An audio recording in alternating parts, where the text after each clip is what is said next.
In this lesson, we'll be looking at how our sum product function is used. Just as the name implies, sum product is a function that sum up your values after multiplying them, which means you have at least two arrays, which will be multiplied first, after which it will be summed up.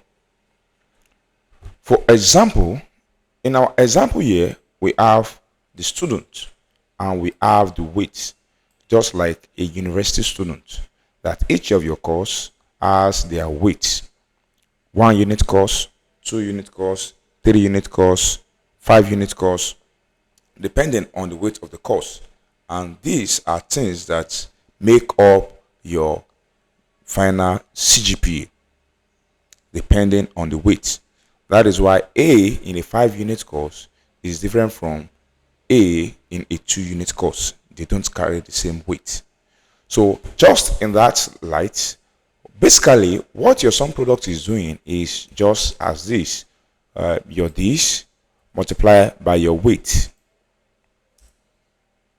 Your this multiplied by your weight. And your this multiply by your weight. After doing this, your sum product will sum it up. So I want to use the shortcut now. Alt equals to, and we can see sum of this.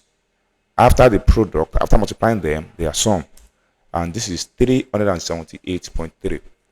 So instead of going through this long route, let's see if our sum product function can give us the same results. Sum product, this is asking for your array. This is our first array, our first set of value, and this is our second array. And click on your enter. 378.3. That confirms our answer. This is simply how to use your sum product. For the purpose of populating to others, I am locking my weight because that's the constant all through, and I am filling this down, whether Ctrl D or dragging down.